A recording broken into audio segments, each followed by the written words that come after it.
Hey-o. Oh my gosh. Good morning, good afternoon, good evening. Whatever time it is in your world. And good night. Greetings, Earthlings. In our world, it is Sunday night, which means it's time for your favorite show, the only and always best show, Beyond the Basement, the complete Attack on Titan podcast. Now, we are going to change that because if you're not aware, we are going to be doing Demon Hunter pretty quick. Demon Slayer. Now, one more week. Demon Hunter's the name of a band. Dang it. Demon Slayer. We're going to be doing Demon Slayer. Demon Hunter is a band. Go check them out. We're going to be doing that starting, not next week. We're going to be finishing the last episode of Season 3 next week. And then going into the Slayer of the Demons the following week.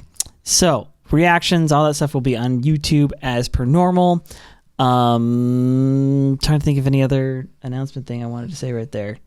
I can't. At any rate. I'd like to say. What would you like to say? That I appreciate you guys.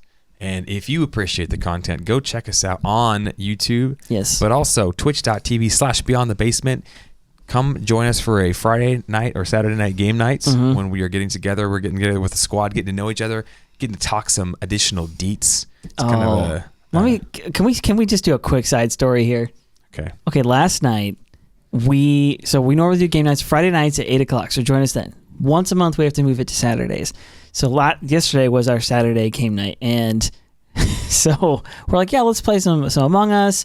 And like, yeah, one of our friends suggested we should play some Rocket League. And I'm like, yeah, that totally falls in the category of games that are just like fun, like we can kind of all play, like it'll be hilarious. We've never played before. Yeah, first timers, all three of us never downloaded it and played it really. So we download it, and I'm thinking, so our Steve, First Martyr, who's in the chat, so he's played a lot. He's like ranked and everything. He's pretty decent. I'm thinking, okay, he's gonna have to like babysit us and just like mess with us, which he did have to do. We were like second graders running after the second grade soccer, running after the ball, doing nothing of importance.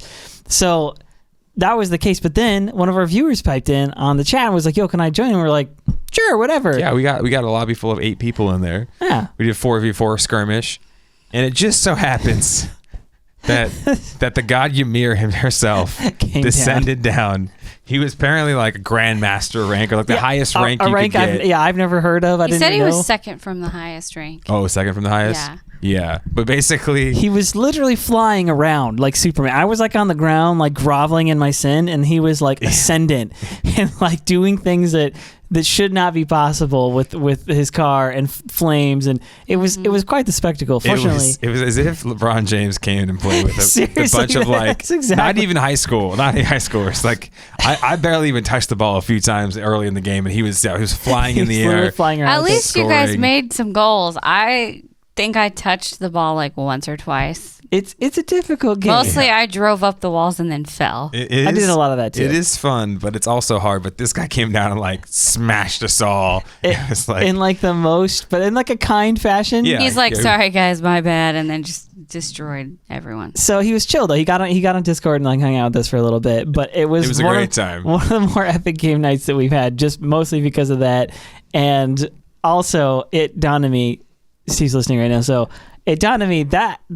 So we've been playing League with one of our friends, with First Martyr, and he's new to that game, and so we're trying to like help him like learn stuff or whatever, and like he's actually catching on super fast. But I'm like, oh, this is what it's like, but like in reverse, where I'm the noob, and I'm like, I'm so sorry, I suck at everything. Everything I do is a problem for you.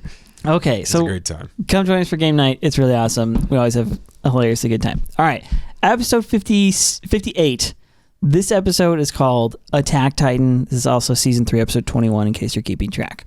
So to recap, this episode is kind of part 2 of Eren's Titan Memories, where we're getting to see Grisha's perspective, and it's mostly Grisha's perspective of the owl and his conversation with the owl, and the owl giving him his Titan, and so on and so forth. So it starts out with the birds. Oh my gosh, dude, the birds are always there, and the owl and his Titan form like squishing people like grapes, which seems like Grisha learned that because he went and did that to the Rice family later on. That's what he does. Yeah, and we learned that the owl is this guy named Eren Kruger, and it's Eren, spelled exactly like Grisha's, at this point, future son, also named Eren. Okay, so they go on. There's a lot of details in this conversation. I don't want to recap too much because we're going to get into all this. Oops. I'm on the wrong thing, aren't I? What? Birds? There it is. Never mind. Sorry. Okay, my notes get confused at times. Okay, so this episode reveals a bunch of important stuff, though. We talk about, or Kruger talks about the curse of Ymir, so that's the 13 years, and that the reason that exists is because Ymir, after her powers were awakened, she only lived for 13 years. So that's why there's this 13-year thing, and if the power isn't inherited, it has to go to a yet unborn baby. We kind of get more detail on the fact that this Titan power is specific to the Eldian race. We find out that the owl, of course, was in the Marleyan military undercover. He got through some blood tests with the help of a doctor, so they didn't know he was Eldian, and he was kind of acting like a villain the whole time, but it turns out, he's actually trying to save Eldia. So he passes on his mission to Grisha, and his mission to Grisha is we need to go retake the Founding Titan. If it falls in the hands of Marley, it's all over. But go and retake the Founding Titan and reestablish Eldia. He gives him specific instructions to go start a family, to have kids, so on and so forth. He gives him a bunch of different advice. Now, mixed in between all these different scenes, we get a couple of clips of Eren, because these are his Titan memories. It cuts back to the cell with Eren, and it's Eren saying, telling Armin and kind of detailing all the stuff that he's remembering. All right, so the episode kind of comes to a close. The last little bit of it is Armin, Mikasa, the whole gang end up back in Trost with Historia. They're before the council, and this is the kind of like post having all the walls back world, basically, and post, they've got the new. I guess Historia is not official yet. Basically, they're reforming their government after the fall of the Rice family, and after the defeat of the Beast Titan and regaining the walls and so on and so forth. So that's what this meeting is about, is to decide their future. And we get to see Ymir's letter to Historia. And anyway, in this meeting, we get a little bit more of detail about specifically the royal bloodline and the ability to use this coordinate power, or this Founding Titan power. And Eren realizes that he is able to use, even though he himself is not royal, he's able to use that power if he touches somebody with the royal blood. And then he goes, okay, I got to keep my mouth shut for Historia's sake, and it's only a possibility anyway. So, the episode, where's it end? Yeah, ends with one of the most ominous things. When this aired and we watched this, I lost my ever-living mind. The owl, who's years and years ahead of even the birth of Eren, Mikasa, Armin, any of the gang, says to Grisha, you need to see this through for the sake of Mikasa and Armin. And even Grisha's like, everyone. And everyone. And even Grisha's like, who are those? Who are you talking about? And he's like, I don't know. Whose memories are these? And that's the end of the episode. I was like jumping, or like, what? Like, my mind was completely blown. I was like, okay, so apparently you can prophesy when you have Titan powers. Okay, so let's jump into the first scene here. I guess the very first bit is where he's squishing the people. And I already mentioned this, but it's the owl as the attack titan. He's squishing people like grapes, and it's almost exactly what Grisha does. Throwing their rubbish of their bodies into the ocean. But then he he tosses them, but I'm saying the technique and everything is extremely similar to what Grisha does to the royal family, the Rice family. Okay, I'm going to use this opportunity to bring up something you brought up, which is, we've all commented on this, that as you see different people, now it's like, I think is this the first time we've seen? No. It's not. I'm trying to think in the series, because you do see different people possessing the same Titan, and the Titan looks different depending on who's possessing it.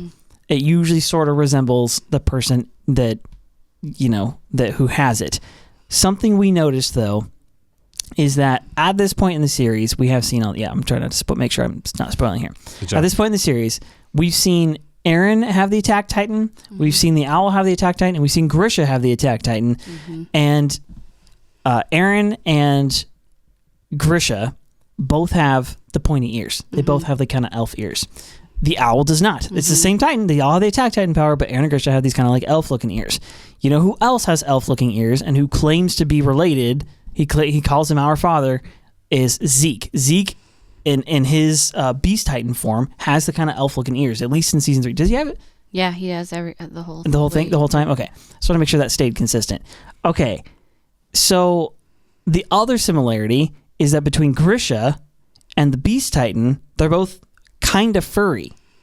Now Grisha just looks like he has like mad chest hair and like a beard, I guess. And they have two different titans. So, Zeke has the Beast Titan, and Grisha has the Founding Titan / the Attack Titan. Yes. Now it didn't appear. Well, I guess we didn't really see him transform into the. Once he had both. Once he had both, but Eren does. Eren only ever has two, so we don't know if he look any different just having one or the other. He definitely looks like the Attack Titan the whole time. Yes, I think so. Now, to be fair. Never mind. Okay. This kind of brings up a theory. Okay. This brings up a theory because Eren, Grisha, and the Owl, the only three people we've ever seen have the Attack Titan that we know of, they all have similar figures and similar facial features and structures and whatnot. So is that why all their Titans look similar? Or would their Titans look similar regardless of who it was? Right, regardless of who had it. Well, the Owl's facial features are very different from Eren's. Yeah, the jaw looks way differently. Way different. Yeah. The body structure is definitely similar. Very for similar, sure, right? but not. And I think the same. I feel like Zeke and Grisha look more similar to each other than Eren and Grisha do. The facial. The whole. I mean, aside from being super furry and his long arms, but like the triangle kind of like upper the sort body of V shape. yeah. And then their facial structures are very similar, and the pointy ears. And obviously, like, Grisha's isn't as hairy, but he has, like, a beard and stuff. Like, I don't know. He definitely, he and Zeke look really similar. That's what I'm saying. Except he has dark hair, and Zeke's hair is, like the reddish color or whatever. But We've only seen two people who have had two different, two people who have had different Titan powers throughout generations. We've only, we've only ever seen Zeke had the Beast Titan power. We've only ever seen Annie have the female Titan power. Yeah. We've only ever seen Reiner have the Armor Titan. We've seen Bertolt and Armin both have the Colossal. They both look pretty similar in their Colossal Titan powers. A little different in the facial features, obviously, but their Titans look pretty similar. And they were both very physically different. Armin was way shorter. Bertolt was way taller. Their personalities are similar. Kind of more introverts, more thinkers. Yeah. So someone had brought up, do you think that the Titan power goes to somebody who has similar features, or do you think that the Titan power changes somebody's personality to a degree because you get all these memories of these other people? Yeah, we're going to have to talk about this more throughout this episode and in the spoiler section, but I think it's worth mentioning here, which is that in this episode, it certainly seems that, okay, so here's the Owl. And the Owl is presenting to, we'll get to this more in detail here, but the Owl presents to Grisha, like, I'm going to give you my Titan power, the Attack Titan, and then you may need to pass it on to someone else. He kind of goes through this whole deal. And there's this standing question, which still stands at this point in the series, even in season 4, which is, does the Titan power choose you? Or do you choose it? Or do you choose who to give it to? Like, what's the... There's something connected to the paths. They're all connected to the paths. Like, these let the memories guide you is something that Eren remember his father telling him in season 1. It seems like... And again, without getting into spoilers, it certainly seems like there's at least some influence of the power that you have, that power has an influence on you. But the question is not just how much influence does it have, but did it choose you beforehand anyway? Again, we've brought this up multiple times in the podcast, but does Eren, in season 1, episode 1, Eren has these, like, quote, memories. He's having a dream or a vision or something like that, and he wakes up out of this thing and is like, who am I? What the heck's going on? He's crying, and he's clearly, if you go back and watch the scenes that it shows, he's having memories that are yet to happen, that are like future. And at that point, he doesn't have a Titan power. And so that kind of lends credence to this idea that there's something more going on. When you receive a power, it's kind of like it's choosing you in a way. We had a fan write in and basically give us whole theory on this, which the longer this goes on, the more I think about it, the more I'm like, there may be something to that. Yeah. Anyway. Okay, so the Owl, he cuts Grisha free from his chains, and of course he's like, who are you? And the Owl responds, I am Eren Kruger. Again, Eren spelled just like Eren, our hero, our main character. And he says, as you can see, I possess one of the 9 Titan powers, and I am a subject of Ymir like you. Now, this is the first time it comes really clear in the series exactly what he's saying. There are 9 Titan powers. I don't think we knew that up until this episode, right? Not sure, yeah. I'm pretty... at any rate, he says, I have one of the 9 Titan powers, and I'm a subject of Ymir. This is where it becomes perfectly obvious. Okay, there's a certain race that inherits the Titan power, and they are called subjects of Ymir, apparently by what we assume is the rest of the world, or at least somewhere else. And there's only 9 Titan shifting powers. Grisha responds like, "Oh yeah, you pretended to be security. You pretended to be Marley's security this whole time. How did you get past the blood tests?" Okay. So this brings in maybe we should talk more about it in spoilers as well. There's a lot of spoilers in this. This episode, if you've not watched season 4 yet, this episode connects so directly to everything in season 4. There's so much in here, so pay attention to all of it, even if it seems like a little esoteric. Yeah, don't wait a year before you watch season 4 because there's so many things that directly tie into season 4. It's almost as if this is one complete story. Almost. That ties together really well. I don't know. Something like that. But dang it, we can't binge it all in one night, okay? It's too much for any man. I could try. 24-hour 20 minutes marathon. Times 75. It's a lot of minutes. It's a lot of minutes. It's a lot of content. Okay, but he says to him, how'd you make it past the blood test? His response is, oh, it's easy enough when you have a doctor. Basically, he had somebody on the inside to fake it. Okay, so I just want to tease that out. Number 1, the owl. We've heard of him from the last episode. He's the guy sort of running the restorationist movement, but he's doing it from the shadows. Nobody knows who he is. Complete anonymity. He's completely anonymous. Okay. Apparently, not only is he himself an Eldian, he also has the Attack Titan power, which is the one power it seems like Marley's never had. Because remember the last episode they said Marley had control of 7 of the 9. 7 of the 9. So we knew there were 9. We know the founding Titan powers within the walls. They've got 7. That means there's one that's unaccounted for, and that one is the Attack Titan. Okay, so apparently they never had control of this Titan, which it makes sense because in this episode it actually says the Attack Titan fights for freedom. So we'll get to that too.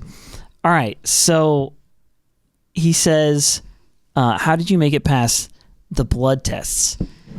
This tells us we've learned a lot about this other society, about Marley, up to this point. We learned that they keep Eldians in ghettos, basically.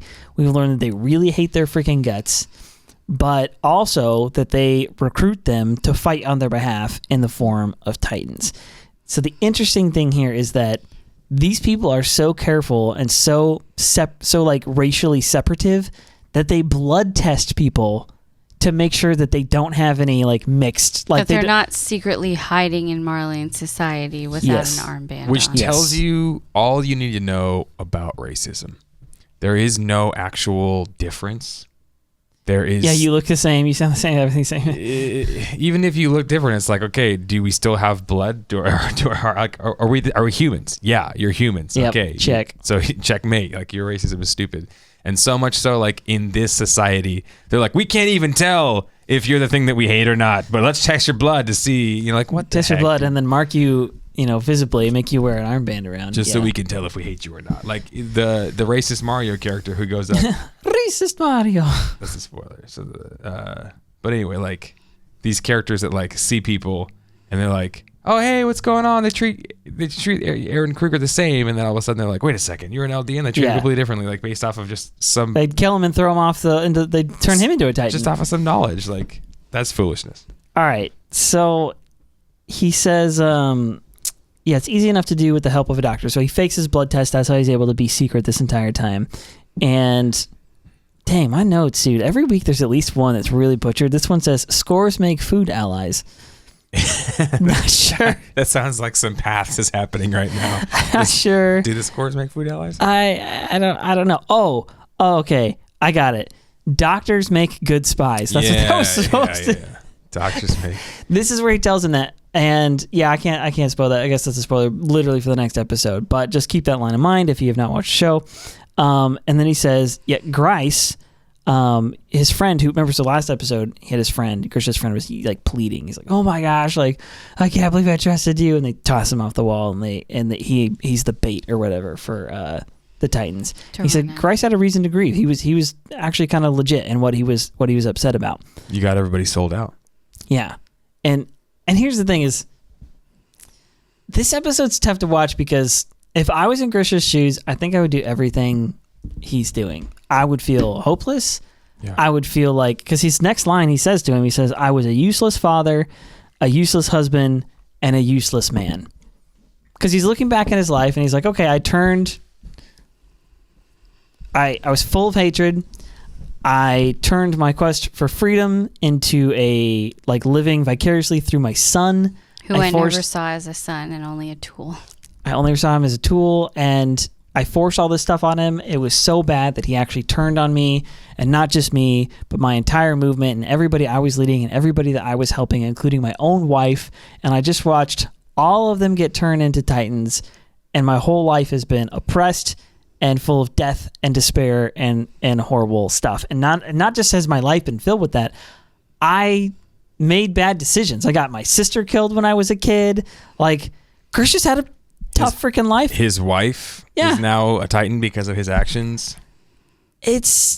Oh man. She's eating his best friend, probably. Right at that moment, potentially. He has reason to be despairing. Now I've made this case before that when people are super depressed, when people are, or not people, in a story, when you're telling a story, having a tragedy from which it seems like you can never recover is a great starting place for a good narrative. Right. Or having it occur during the narrative is a great way, because that makes the redemption that much sweeter when the darkness looks that dark. So we've seen this happen within Eren's life, where he gets this incredible, his whole world is torn to shreds, his mother's eaten, and he's from this very dark point, basically. Now we're seeing it actually goes further back, and Grisha has a very similar story. Yeah. So one of the things I wanted to note is that Grisha's had this horrible life, and he says, I've been useless, this whole time. And he turns to the owl and he asks him a really important question, why am I the only? Wait a second. He realizes what's just happened. You had this power this whole time, and you didn't use it to save all the people who just got murdered. You'd think exactly. You could have saved everybody else here who were these quote, they call them patriots, our fellow, restorationist patriot. What? Why not? Why didn't you fight sooner? Yeah. Why didn't you transform? Why didn't you fight sooner? Now, I have a theory about that. Can you tell it here? I think so. Okay. When you see him fighting breaking the ship and crushing the people, he looks exhausted the entire time.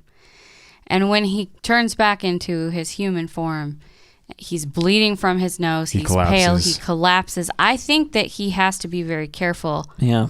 When he chooses to transform, and I don't think he can hold his form for very long, because he was immediately smoking while he was breaking the ship, while he was crushing people. There was steam coming off of his Titan. And I think because he's so near the end of his term, that he can't stay Titan for very long. What were you going to say, babe? Here, hand me the mic. No, I'm just going to say I think it's because he's at 13 years. So why couldn't he use it? Yeah. Yeah, she's saying that he's at the end of his... He tells him later he's at the end of his 13-year term anyway. So yeah, maybe he's just running out of energy. I think he didn't have enough energy to destroy everybody on the wall and the ship, so he had to wait until the right time. Till they were in the ship to Which sucks. Well... He should have saved Dinah. I still think. Well, he does. Why didn't he have Dinah eat him? He also says, listen, only one person can make it to the walls. I could have saved all you guys, hypothetically. Right, but and what you all would have died. Yeah. Because they would have been eaten by There's no ship going back to Eldia. Yeah. There's no place for you guys to go. You're inside the walls. All the Titans are going to eat you. And also, they have to cross the desert to get to the walls. He says only person with one of the power of one of the 9 could make it to the walls. So True. I agree, they probably could have done smart things, maybe could have had one person turn into Titan, I don't know, carry other people, or use the boat to get around. I'm pretty somewhere. sure there was a way around it. He just probably didn't think about it. Or has he seen in the path, so there's only one way, and this is the only one way? He knew he had to choose Grisha. He knew that. He knew Grisha was the only one who could inherit his Titan powers. And he speaks about it later in the episode, about how he sees in Grisha the hatred for Marley, and not just that, but more so the way his whole situation and family was. It's just the same way that the Eren Krugers was, the Owls was, and he sees that potential and he says, I've got to pass this on to you so you can carry out the mission and do the final task. And it's only you and nobody else that can kind of do it. So maybe he does have deeper reasoning. He really doesn't answer the full question about why. Or the Titan did choose him, and he can't choose anyone else but him. Yeah. In a way, there could be something to that. There's sort of a fate element almost to it. But it certainly it's certainly clear that it's by design, that like not only his actions, like even though he doesn't give Grisha like the straightest answer, his actions were by design because everything he's done up to this point has been on purpose. It's not like he's in complete control of everything, but he's had an idea of what to do this whole time. And his idea, which this goes unsaid in this episode, which is surprising because the show does a pretty good job of giving you moments with characters where the characters kind of explain to you what's going on in case, like, they just make it clearer. They give you a little bit of like narrative explanation. Somebody specifically says what's been happening in the show. This one doesn't really explain this, but the reason they're at the wall right now, the reason everybody's getting turned into Titans, getting thrown into paradise, is because they got outed, right? They got found out by Zeke. Oh my goodness. There's no going back for any of them anyway. What? You just have a revelation? I just pulled an Eren. He's pulled an Eren. Okay. He shouts out. He's like, it can't be. Nothing. Never There's mind. nothing. I can't say what I'm about to say. I have a theory. It's not a spoiler. Right? It's not a spoiler? It's not a Okay, spoiler. We can cover it in this episode. All right, hit us. Go for it. Okay. Dinah had to become a Titan. So that Eren could use the power her. of the Titans. What? You're right, because he does exactly because it says. They would have been eaten otherwise. And that's how he saves that's the Mikasa only, and himself. And they would have been eaten and otherwise. Armin and everybody. So maybe Owl had the foresight and said, "No, I have to make her into a Titan." Dang, dude. And he says to Grisha, like, "Look, it's better this way, anyways. You don't want her falling into the hands of the Marlians. They'll just basically breed her, turn her into a baby factory. Yeah. Like, and then use her children for their own evil plots." Yeah. Talking about this is one of the most twisted. What Marley does. That's the other reason why I'm pretty sure he didn't save her is because it was too risky for her to fall into the wrong hands. Yeah, to even exist, to fall into the wrong hands. But I'm pretty sure that is the reason why. Dang, but that's like a huge. You're right. Knows? That is what happens. Yeah, that's exactly what happens, and we know that as far as season 3 goes. Like Eren, as soon as he makes contact with her, he gets the power. That is crazy. Dinah Fritz is also the one that eats Eren's mom in the first place, which starts him. Yeah, which starts him. Makes on him want to become the monster that he is today. And remember, Owl is the one who partially participates in Grisha's sister being taken. That makes him become the man. He is. It's all connected. Oh my gosh! The paths all go to a single coordinate. Dude, it's all fate. Why is Eren that coordinate? I'm getting blue screened right now. Blue screen of death, you guys. I can't. Error. Windows bot error. Dude, this is why we do the podcast, because you go back over this thing and you realize how well crafted this whole story is, because you're right. Waiting for this one person for 2,000 years. Okay. So Grisha says, he asked him, why am I the only one? Why not save Dina? Why'd you only let me live? And he's like, stop, calm down. Don't your fingers hurt. And he's like, oh, thank you for your concern. You didn't seem like that when you were ripping them off. Like and he sits down and he says, I've not just cut off my fellow patriots on the wall just now's fingers. I've cut off thousands of people's fingers. I've cut off women and children. I've turned them all into Titans and thrown them over this wall, all for the sake of Eldia. Yeah. He believes that there's something more that's worth him doing these terrible things. Now, to be fair, these terrible things were going to get done whether it was him doing it or somebody else. Or someone else, okay. So, sure. If he could use this as cover to accomplish his missions, maybe he's not ultimately contributing more. Like it's kind of the whole like vegan meat argument. Like, oh, don't eat that cow that's at the store. Well, it's like it's already dead. Somebody already killed that animal. Yeah. If you don't eat that cow, don't eat it, then the supply won't be in demand, and then they won't kill the cow. Right? Sure. Maybe at some point, but how long is that going to have to take to actually cut off the supply? How many cows are going to get killed for no reason, and then their meat's going to have to stack up and be completely wasted until finally that happens? It's like that's never going to happen, bro. You have to make the starfish argument. So at the very least, yeah, it's true. But at the very least, maybe if this is going to happen anyways, maybe you can use that to have some good come from it, and the good that comes from it is a spy is getting his cover by doing these terrible things that were going to happen anyways. Yeah, this brings up the end. It's dicey. Yeah, no, this brings up the like theme of this podcast. I feel like because this happens so much in this show, which is do the ends justify the means? Is that actually a moral code that makes like sense? Is it a coherent like ethical way to do your life? So the question here is a very good one. So I was saying this, and we'll talk more about this in spoiler section because it kind of relates to season 4, but.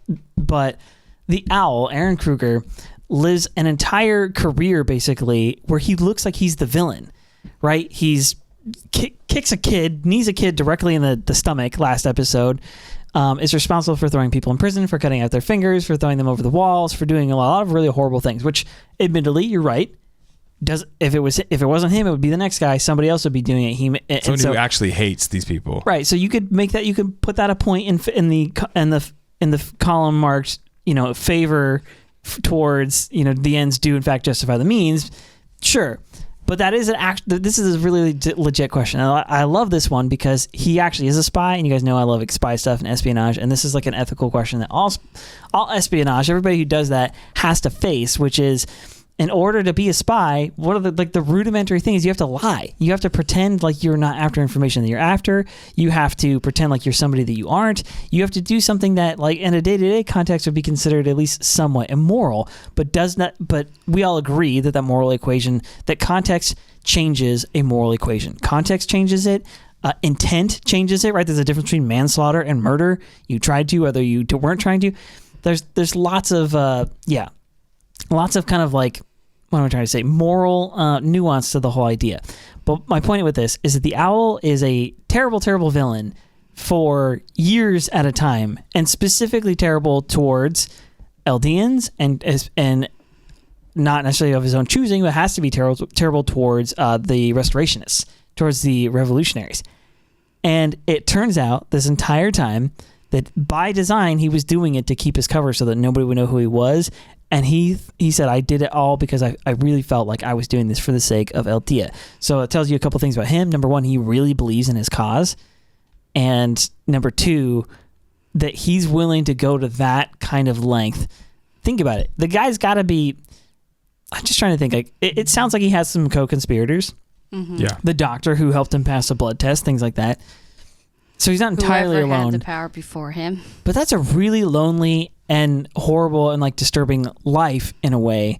But you have to actually ask this is a really extreme situation, but you have to ask yourself, maybe not if you could do it, but would it be possible? Would it be necessary? Like, could there have been somebody, again, I'm thinking of like some actual like real life spies who went and had to go deep into communist Russia, deep into Germany or whatever, and do real work on behalf of these regimes that were really wicked places. Like, real work on their behalf. Not all of them were straight up killing people, but it did happen, right? Yeah. You did have to like really sell your cover in that kind of way. But the goal and the aim, your intent was not to join the regime and to further what they were doing. You were just joining the machine so you could get information on the machine, so you could put it out there, so you could get it to the allies. So you could take the machine down. Yes, is the hope. But how long do you have to be part of the machine? How long do you and here he is at the end of his life, and it sure seems like he's still committed to his original cause. But there's certainly plenty of stories of cops joining in with criminals, getting corrupt when they go undercover. Like there's lots of moral perils here. But I just love that this is so fascinating to me because he had to do it for like 10, for at least 15 years actually. At this point, 15 years, if not longer, to get into his cover. And all the while he's like working within to take down the machine, like you said. Mm-hmm. But how many terrible things does he have to do? And then again, but those things would have gotten done anyways, probably. So mm-hmm. at least he can maybe bring some good out of it. I think it's definitely a like deep thinking issue. That's why we love this show. Yeah. And if you look at his life just from the snapshot we see, we're like, yeah, what a complete villain. But we realize we don't know all of his motivations. And so maybe there's, maybe a villain is not necessarily a villain if you actually know the truth behind what they're working on, what they're trying to accomplish. So put your thinking caps on, ladies and gents. All right. So yeah, he's like, let's see, Grisha's telling him about, if you want to rampage sooner, they would not be Titans now. And yeah, he gives him the whole story. He's like, I've killed thousands of my, cut off thousands of fingers and sent them over the wall. And he says to, the owl says to Grisha, he says, I don't have time. There isn't time to kind of go over the whole thing. He's like, I have one final task that I want to give to you, not anyone else, just to you. Just you. Interesting. So he goes on to explain it a little bit more that, he's only got one Titan power to give. He'd be the only one to survive anyway. So it seems like he has some reasons for letting these people die and sending just Grisha, but it's so specific. I have a mission. I have a final task for you and not for anyone else. Grisha takes this as, oh, I'm a wall restorationist. You're like the leader of wall restorationists. And he even calls him like Owl. He doesn't call him Eren. He's like, okay, Owl, like you're the leader of the wall restorationists. Yeah. What's the next task for the wall restorationists? But I think Eren Kruger is speaking way deeper than wall restorationists. I think he's talking about not just a task for a agent within this specific unit. I think he's talking about a task for this person to save all Eldians forever. Yeah. And he's talking about task to save the world, to help stop the hate, to end the cycle. And Grisha doesn't really recognize that at first. And I think it takes him the entire episode to finally like stand up and realize that that's the case. You got to wonder how long their conversation was. It at least seems like hours, because they sort of illustrate the sun setting behind them. They at this like point. cut out for a second and then come back to it. To, in my opinion, like we're not going to hear that part of the conversation probably until the last part of season 4. That happens a lot in this show. Do you think we're going to get more of that conversation? I I'd definitely love to get more of the do. conversation. But ideally, whatever was part of that conversation, Grisha would have recorded in his books. Yeah. That doesn't mean that we still won't hear that, because there are 3 books. And they don't go over everything that was inside of No, them. they really don't. And That's Eren true. keeps having memory flashbacks, and we didn't see all of what he remembered, I don't think. That's okay. No, I totally agree. And I think that's going to play into whatever the heck is going on with him right now. Yeah, that's kind of been a theme throughout the show. Is there's more because information. This final task, we don't know what it even is. We think it's that he went to go get the attack Titan, Well, but I don't think that's all there was to it. He tells him the task is to retake the founding Titan. Right. That's his task. And Hanji says at the end of this episode that he did complete his mission. Yeah. And then pass it on to Eren. Now, he retook the founding Titan and didn't give any more instructions. And then what? Is kind Exactly. of the big That's what I'm question. saying. I don't think that just taking the Titan back was all there was I see what to you're saying. it. Okay. I think I'm with you now. that part of it is still veiled to us. Yeah. So kind of a theme of the show is there's always been more information than the readers / watchers He's aware of. are aware of going on behind the scenes. It's true. And it kind of sucks from, you want all the information so you can make accurate, theories, decisions. You can make, your choices on the characters based on as much information as you have. But if you only have a very small amount of information, then you can only do so much.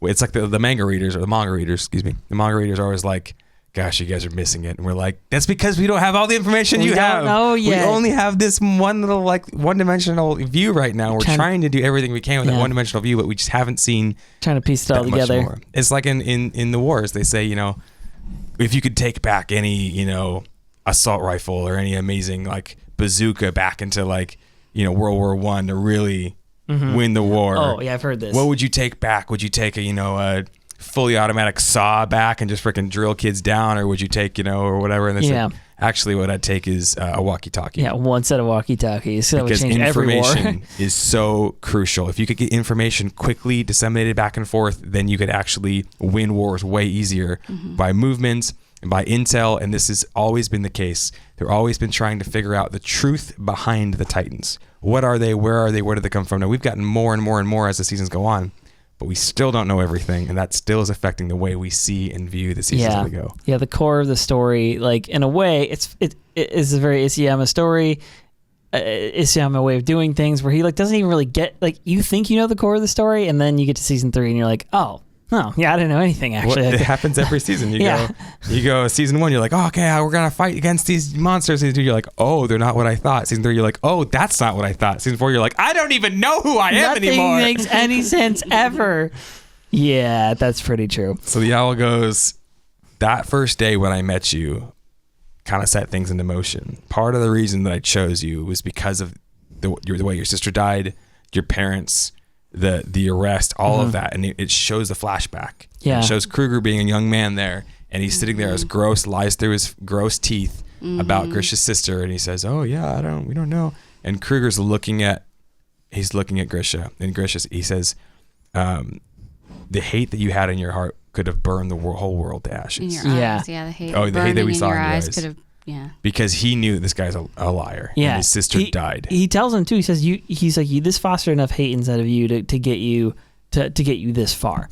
Okay, so I have to give a quick comment here, because the language sounds a lot like the Darth Vader line, or not Darth Vader, Emperor Palpatine.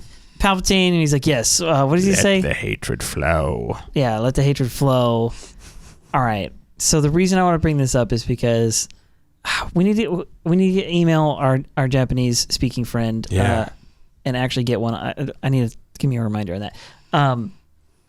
Because I have a hunch here that this is not understood exactly the way that we understand it. So we would look at the Palpatine line and be like, yeah, that's how you know he's wicked, is because he's using this idea of hatred as this like source, and that's something you want to foster and like, yeah, let the be angry and horrid and all that stuff.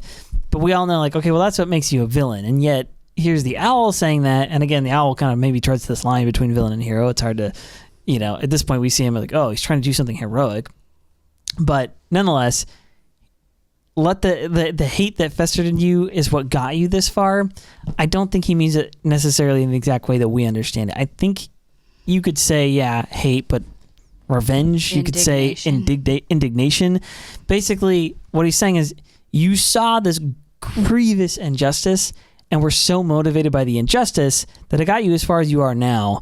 And that's part of the reason why I chose you, is because I saw that you had that fire in you. And I would say that it's not hate and revenge hate and revenge can drive people in a really powerful way, but there's something more to, you said the right word, indignation. If you're not familiar, indignation generally means a righteous anger. Yeah, righteous indignation is what normally. It's not that every time you're angry, it's bad and you're doing something horrible. If you're angry when you see somebody being severely mistreated, that's a good thing. That's called indignation. That's exactly what it is. Virtuous. Yeah, and obviously there's a difference between rampaging like blind hatred or like just the sour emotion of hatred. Yeah, somebody cuts you off and you're like, you mother flipper, and you like trash their car and pull a gun out, stick a gun in their mouth, and you're like, ah, and you're like, I'm angry, that's good, right? Like, no, like, but somebody freaking kicks the little kid and you run over and you put a gun in their mouth, you're like, you watch your step or whatever. Yeah, and that I mean, maybe don't go that far, but that's like like that. You that could emotion, at least punch them in the face. The attempt to want to protect somebody, and you're angry that they're being mistreated, injustice. That's righteous. That's virtuous. So it's like this is probably true with kind of any human emotion that, and again, has to do with context, and it has to do. Your emotions are powerful things, but they don't always tell you the truth, but they don't always lie to you either, right? When your passions are in a certain place, whether it's because you really love somebody or you really hate somebody, you really, feel strongly about accomplishing something good or feel strongly about accomplishing something bad. The thing is that there is a right way. There's like a right way to let, if I can say this right, your emotions, your feelings are powerful, right? There's this thing, what they call the elephant in the driver. There's a whole bunch of books on this. The idea that you have like a conscious side of your brain that's very mathematical and calculated, the decision-making part, and you have like your emotional side of your brain, and your conscious, driver side of the brain is like, in control and very smart, but also not very powerful. And your elephant side of the brain is just like, is extremely powerful, but not particularly smart. And so what you're trying to do is you're trying to get these two parts of you to go together in the same way at any given moment. And it's extremely difficult to do. You want your emotions and your passions, the powerful side of you, to be in line with what your kind of more logical, like sensical side of yourself is aiming at as well. That, and I don't know why I never made this connection until just now, but that's essentially exactly what Erwin is. Yeah. Erwin is actually a very passionate man who's able to incredibly disciplined. Incredibly disciplined. Is able to steer his passions in the right direction. Yeah. He uses that as motivation. And so the idea here is that the owl sees in Grisha the same kind of passion, which he clearly passes on to Eren, because Eren's an elephant guy, right? He's got the full, like, very emotional, and he has to learn, he has to train himself to kind of be able to align his passions with his reasoning. Anyway, I just want to point that out, that he's like, I chose you, and this isn't willy-nilly. I saw something in you that wasn't just, you hated people a lot, therefore I picked you. You had a indignation in you and a cry for justice in you that made me want to pick you. And he didn't just pick him to be the next Titan, inheritor. He picked him to be a restorationist. Yeah, as a leader. He recruited him. He sent Grisha to go pick up Grisha because of what he saw as a kid. Yeah. And then he probably watched him and was like, okay, is this guy got potential? Is this guy got... And yeah, sure enough, Grisha rises to the challenge, especially when he's simping for Dina. And he's like, I really care about this cause now, not just because it's pretty ladies here, No, he actually cares. He rises up. He kind of becomes more of a leader. And I think that the more the owl kind of gets intel on that, the more he's like, okay, this guy maybe is. Or maybe he had him pegged the whole time. I don't know. Maybe. But yeah, he says, you had enough hate in your eyes. You wanted to burn the whole world to ashes. And I've seen that before. Long ago, the royal family that stayed behind on the continent to stage a revolution. Well, he said I looked like that once at first, how he led. Yeah, I was like that too. Yeah, I was like that too, yeah. So the royal family stayed behind to stage a revolution. And they accomplished nothing and were burned alive. And I watched from the closet, helpless, as a little boy, my family basically get burned alive. We see this like terrible flashback of bodies burning, Marley and public security like pouring gasoline on them. And Eren Kruger, young owl boy, looking through the hidden in the closet, like having to watch this terrible thing happen. And again, here we are, 3rd generation Attack Titan, same story. Terrible injustice happens, and they want to fight back for freedom. You're right. All three of them have injustice happen to them as kids, where they see their parents killed or an immediate family member like killed in a really brutal way. And what's their response? Is they want to right the wrongs. They want justice. They want to right the wrongs. So does the power choose them? If the Attack Titan is one fighting for freedom and for justice and so on and so forth. Gross in the middle. Yeah. Oh my gosh, you're right. Wait, Gross was the one that burned his family? People pouring gasoline on his family. He's the one in the middle. He's a young man. Oh, it's right there. That's horrible. Oh my gosh. And then he grows up to work with him and doesn't like murder him. Mm-hmm. How did he not murder him the second they had a chance? He eventually did. He eventually does, yeah. Wait, he waited so long to push that son of a gun off that wall, man. I tell you. I just, would have accidentally when you were talking about that in my mind, times. I was like, wait a second. I think that was Gross. So I went back and looked. It's totally him. He's in the middle. You're telling me Gross He's the one pouring gasoline on his parents. Perfect balance. You're telling me he never overdrinks. You're telling me he never, accidentally trips off stuff? No. That guy would have. That guy's been a psychopath his whole freaking career. Yeah. Dude, so he says, horrible. my family accomplished nothing. We're burned alive. I'm basically in deep cover of all these things I've done. I'm just the same boy peering from a closet. Like I've still been killing. I've been doing all these terrible things to all these co-patriots. And I feel like I'm just watching from the outside. I'm not like actually doing anything to change it. Yeah, he says this line. He says, I feel like I'm still that little boy looking at the world through a crack in the closet. And I feel like that line might have a little like larger significance too. Yeah, like he's hiding in the shadows. That he's hiding, but that he doesn't see everything as well. That there's a sense in which he's like, I'm stuck. I'm still a little boy hiding in the closets. I wish I could do more. Like I have a sense of helplessness, and I'm looking at the world, and all I can see is the bad part of it. All I can see is the most wicked part of it. And again, this line comes up in the show all the time. The world is cruel. And according to Mikasa, the world is cruel, but it's also very beautiful. And it's as if he's saying, all I can see is the bad stuff. And in a way, that's Eren's character for sure. He really can only see the bad stuff, and he wants to fight against the bad stuff. He has hope for something more, but he's not optimistic. He does not have this like other half of the world in view, where the world's cruel, but it's also very beautiful. Yeah. So here he says, Grisha, like all I've been able to do is like be undercover, gather intel, kind of like work from the outside, but let's make all the terrible things that have happened in our lives have a purpose. Mm-hmm. You've got one final mission. Your final mission, your final task is to infiltrate the walls and retake the founding Titan power. Yeah, that is, of course, after you inherit my power. Yeah, you're going to eat me, and then you're going to eat him inside the walls. Yeah. And he says, why? And he says, because when you inherit a founding Titan power, you only have 13 years to live. Yeah. They call it the curse of Ymir. Our founder lived 13 years after her power awakened. It makes sense that we would only get that much time as well. Yeah, it's only appropriate. So I want to... That was Eren that said that. Well, they say it together because Eren's like recounting the memories to Armin at this point. Yeah. So he says... what was I going to say? Parachute 13 years. Okay, that's right. So timeline here. We're always trying to piece together the timeline because it helps this show. The show's pretty logical, and it helps it kind of all like fit together. So how did we come up with the 15 years? Our last episode, it makes it clear. He says it's been 15 years ago since that day happened where my sister died. Right. Okay. So 2 years later, he got the power from someone. So is Grisha, when Grisha is writing it's been 15 years, is he inside of the walls in paradise though? No, Grisha says on the wall when he's tied up with his fingers missing. to I saw you as Kruger. a boy 15 years ago when okay. my sister died. All right. I just want to make sure we had that number correct for a good reason. I knew I'd heard it. I just couldn't remember the context. Okay. So for sure it's been 15 years.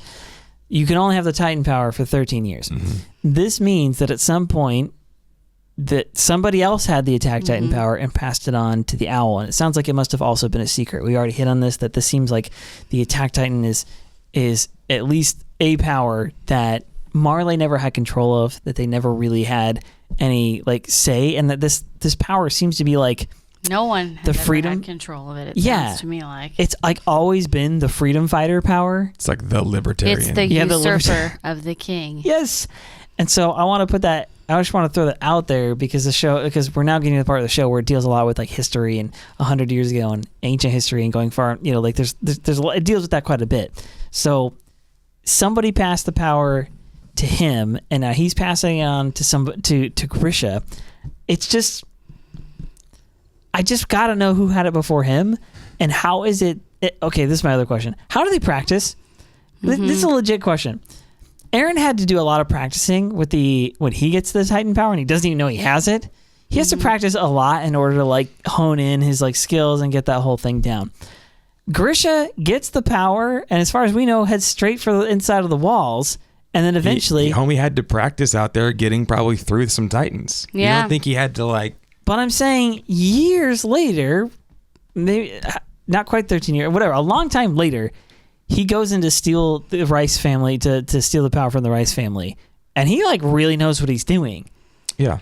You're telling me, so what, does he just sneak off into the woods in the middle of nowhere at night when nobody's checking on him? During a thunderstorm? Fight some pure Titans. Do some bobbing and weaving, some push-ups maybe. But also, like Pete said, game. he had to fight his way to the walls. So what about Ymir? he certainly had, same with her, she had to fight her way to the walls too. Okay, but that's one fight. Eren had to go through like a lot of fighting, a lot of training in order to figure his stuff out. But like all these people who have these secret Titan powers, how do they practice Grisha that was crap? an adult and Eren was a kid, so he like had to probably learn a lot better. But I think that'd be actually a pretty legit like little flashback of like Grisha sneaking out of the walls late at night, going and like whamming up some freaking pure Titans, and just like, I'm sorry, Patriots. boxing. He doesn't kill him. He just boxes him up a little bit, you know, works an arm bar, and then he goes back in, you know. Okay, all right. See you guys next time. It was sweet. Good workout. Yeah, thanks. I love working out with the giant zombie humans. Can you imagine if you had access to that, to be able just to wail on some zombies like whenever you needed to, like that? I feel like my stress level would got way down. What if he loses though? They just freaking eat him and he's stuck. Stakes are high. Some other rando gets his power. Train how you fight, bro. So he says, the curse of Ymir is only 13 years. If a Titan shifter dies without passing the power on, that power goes to a baby in the womb that's about to be born. And that baby inherits the Titan powers. Okay, now at this point, so it kind of does this little fade thing. So at this point, it was the owl speaking. Now it's Eren. We're now in the prison, and Eren is the one saying that specific piece. And he says, where they're talking about the time frame, he says that Armin says, I have 13 years because he's just inherited his power. Mm-hmm. And Eren is like, and then he says that 8 means years, you not have, even. Yeah. And Eren finishes this, and this is when Mikasa pipes in and is like, this has got to be, she looks so poor Mikasa. It's a mistake. It has to be a mistake. Like, I feel so bad for her. Like, both of her best friends have expiration dates on them. Very specific. Of course ones. She's lost weight. The one Poor that she's thing. like absolutely in love with, and then she's stressed out. She's like, she just probably isn't eating or sleeping. She just been looks smoking cigarettes. Horrible. she's gotten the prison life down. She's got tats now. Yeah, she's got a teardrop. What happened in there? Teardrop for every Titan she's killed. Yeah. Oh my gosh. Yeah. So I feel bad for her because she looks so disheveled, and she doesn't like communicate her feelings hopeless. like very well at all. Yeah, it's kind of weird. She kind of just doesn't say much. It sucks. So Eren says, one of the previous Titan shifters. Inheritors, yeah, one of the previous inheritors. Yeah, one inheritor said. So yeah, he's talking about how the power gets passed on, and that it's almost as if we're all of us Eldians, all of us subjects of Ymir are connected by something that we can't see. And then he goes on to say one of the inheritors saw the paths. The paths. They saw the blood and the bones that form Titans, and at times even memories and thoughts are sent through those paths. Yes. Through a single coordinate. They all cross through a single coordinate. That coordinate is the founding Titan. All right, let's talk about this because we can do this without spoilers at this point. Eren has the founding Titan. He's got it. And apparently they've called it. It seems like they've called him the coordinate before in season 2. Mm-hmm. And at this point, it just confirms it's like, okay, the coordinate is the founding Titan. And what they mean by coordinate is this is a point in the universe, like a spiritual universe, almost. Intersection that things are crossing at. Yeah, and it says that all the paths lead to the coordinate. So all paths lead to Eren? Question mark. And seems that way. Is this where we see his flashback of Ymir? Seeing the paths, or is that later in the episode? No, that's Historia. That's Historia who sees. Okay, we'll talk about it there. But what I'm saying is that, okay, Eren is like the center of the Eldian universe. Whoever the founding Titan is, then yes, they are at some point. So people can send potentially send memories and paths, but they got to pass through him. Through the paths, yeah. Whoever is carrying it, yeah. Now, maybe some people are more receptive than others in terms of that coordination power that they possess. Mm-hmm. And I think specifically royals would have been, but because of the vow, they don't have all that access. But because he's touched royals, is close, maybe he has a special bloodline, he's accessing some wavelength things that he maybe shouldn't be, and he's seeing more of the picture than most of them do. That's why I asked that question. Does Eren then have a secret royal blood? Well, I'm saying just he has the founding Titan. Just that alone, is that enough to say that he's got some access to stuff that any other Titan or Titan shifter even is just not going to have access to? And how is it that he ends up at... Reiner says to him in season 2, I think, of all the people, you're the worst person I could think of to have the coordinate. And it's still not totally clear. I can kind of see why Reiner might say that at the time, but it's still not totally clear to me why he would say that. At the time, it seemed like the reason he was saying that is because Eren is so determined. He's got this indomitable will, and he's like gonna see his mission through. And his mission at the time was to fight against all the attacking forces, kill all the Titans. And so he's like, man, you're the worst person. I wish it was somebody who was like lazy, or someone who wasn't motivated, or someone who was just whatever, and wasn't like so diehard like you are, right? Because you've made it that much harder than anybody else. Or maybe if it was someone more like Armin, that we could have reasoned with them or something like that. But it's not. It's someone who you can't reason with, who's just gonna want to kill you, who's just like so passionate, right? Dang. Okay, so yeah, he says then to the owl, What is Ymir? Who is Ymir? Because he says every subject of Ymir is connected to the founder. Yes, they're all connected to the founder. And he says Ymir is a devil according to Marley. It was a miracle of God according to Eldia. Or maybe she just touched the source of all living matter. Who can say for sure? Yeah, well, who's to say that they're wrong? So this gives credit now, or this is actually the first time we're informed of this idea. In general, we've heard a little bit of the two histories, right? We've heard the Restorationist Eldian history, and we've definitely heard the Marleyan history at this point in the series. And he's saying, and we said this at the time, and hold by this line, that it's probably neither, right? It's probably somewhere in the middle. There's a lot more to be said. What is clear to us as the watcher, as the reader, is that it's not clear. The ancient history, the subject, the origins of Titans, the origins of the story of Ymir, whatever it is, however it's worked out, it is not widespread knowledge. If anyone at all has the actual knowledge as to how this whole thing started, that would be of massive importance if you're going to try and figure out how the whole thing's going to end, or if there is a way to end it.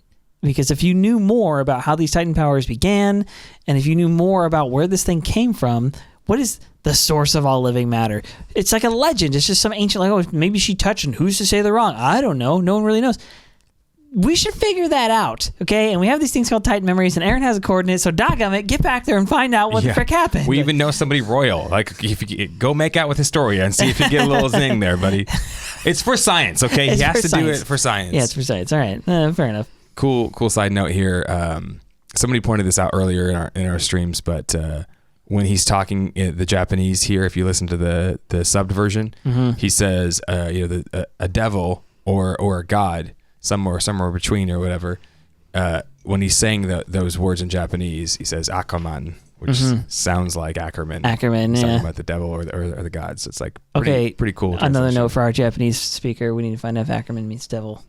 I mean, I think so. Okay, yeah. All right, I trust you. So, So then Kruger kind of then goes off on this like weird like tangent. He's like, yeah, I mean, who knows what's the truth? The only truth is there is no truth and it's in this world. Okay, pal, is that true? Because if that's true, then what you just said isn't true, which means that you're a liar and you're making bullcrap up. Like here's the married bachelor over here saying that he's not speaking as he's speaking. Right? I am not speaking right now. Yeah, just okay, because this is worth talking about because I'm sure you've heard this statement before somewhere in the world. There is no absolute truth. Well, is that absolutely true? It's a self-defeating statement. It surely is. There is no absolute truth. It's exactly what you just said. It's like me saying I am a married bachelor. It's just a contradiction of terms. There's no way you can make that statement and have it mean anything. It doesn't mean anything. It's just a self-contradicting. It's like me saying I'm not talking right now.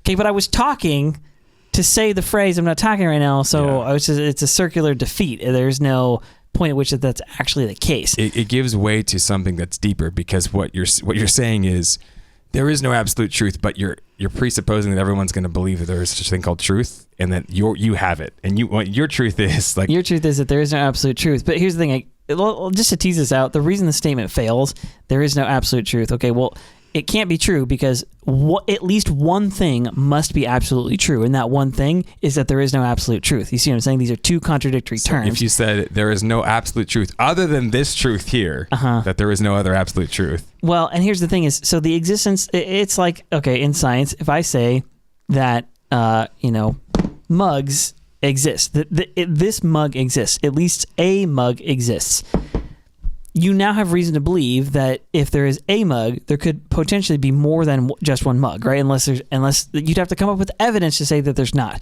Because of everything in life and everything in the world, if you can find one of it, generally you can find more than one of it, and you have to come up with reasons to say that there's not.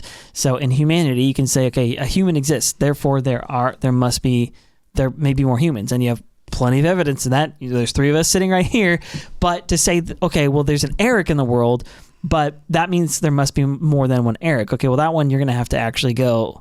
That one we can prove as well. Like, okay, well, that's not necessarily the case. You have reason to think, okay, there must be more than one Eric, but we can prove evidentiary. Well, unless there is more than one of me, and I'm actually me, but I'm also like a young Irishman from like 100 years ago. Anyway, that's beside the point. The point is that if there is any absolute truth, if there is even a single absolute truth, it means it's possible for something to be absolutely true. And if it's possible for one thing to be absolutely true, it's possible for multiple things to be absolutely true. If you want to go down a really great rabbit hole, Rene Descartes, you got to go check. If you want to get into the philosophical hole, I actually really love this stuff. But if you ever want to go deep, go look up the paper where we get the phrase, I think, therefore I am, and go read yourself into oblivion, because the basic idea of it is exactly this argument, which is that if there is any... Because when people say there is no absolute truth, or there is no truth, what they're actually saying is we can't be sure of anything, which again is self-defeating, because I'm like, well, you have to be sure of the fact that you can't be sure of anything, which is, again, It doesn't make any sense. It doesn't actually work.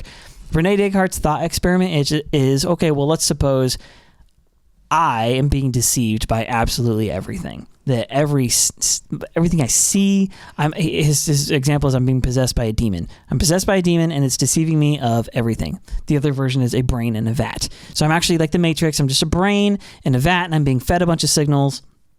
Everything's a lie. Everything I taste, everything I see, touch, all the emotions that I feel, all of it's 100% a lie. Is there any truth anywhere? Can there be any truth? And he basically goes through this entire thought experiment. He goes, okay, here's the deal.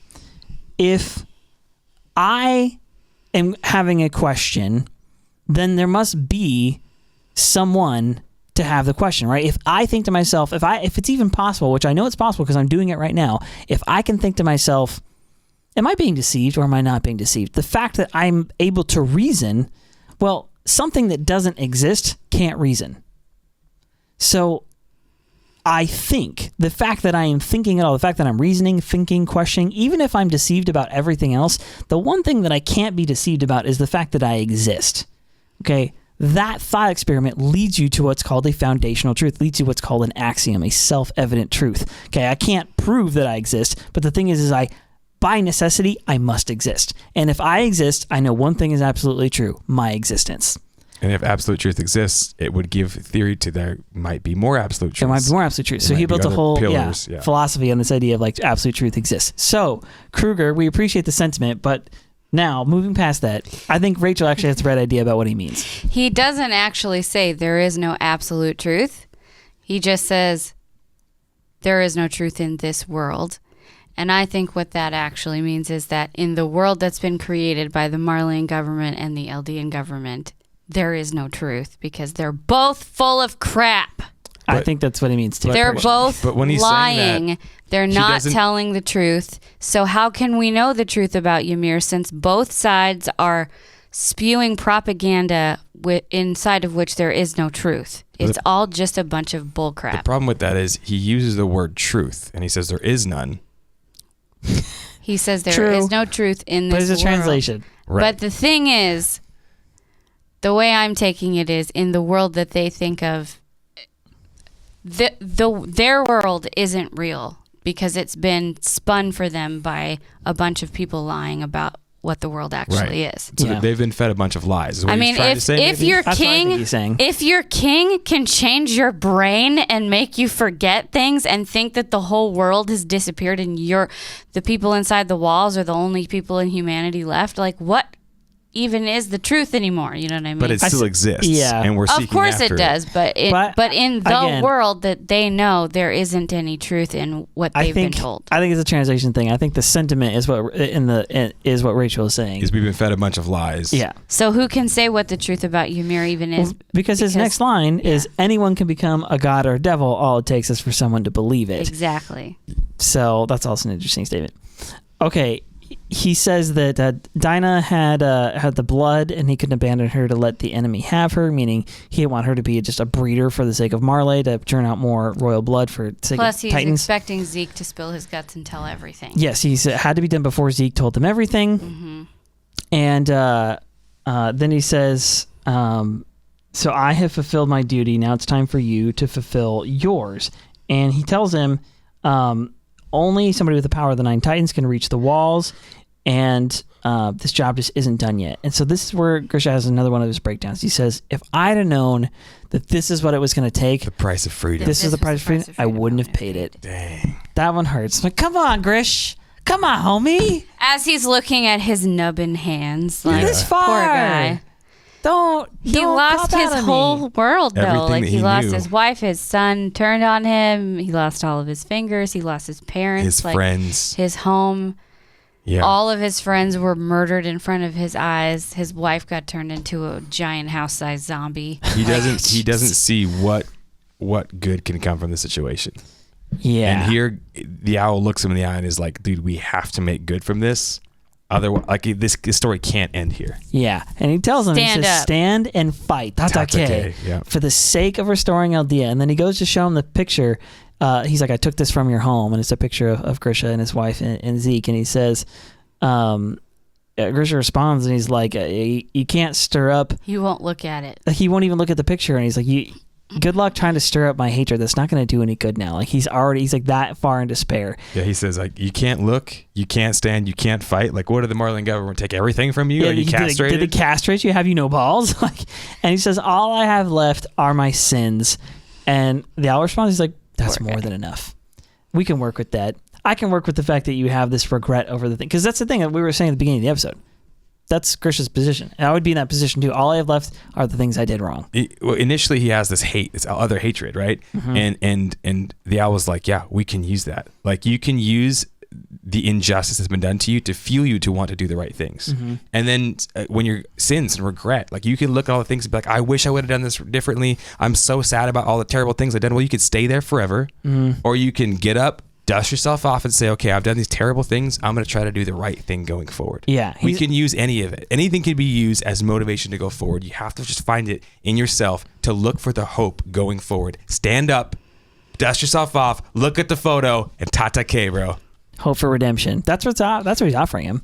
I like what he says, though. We must move forward until the price of our action is paid. Yeah. Yeah, in death and even after death. In death and even after death. That's going to stir up some spicy stuff. That does stir up some spicy stuff. Okay, so he tells them it's time for your story to begin. There are names given to each of the Titans and yours, including yours. And he says, no matter which era this Titan has found itself, it has pushed forward, ever seeking out freedom. For the sake of freedom, it fights. It's called Shingeki no Kyojin. Attack Titan. So if this Titan, no matter what era it's in, always fights for the sake of freedom, that's why it didn't go...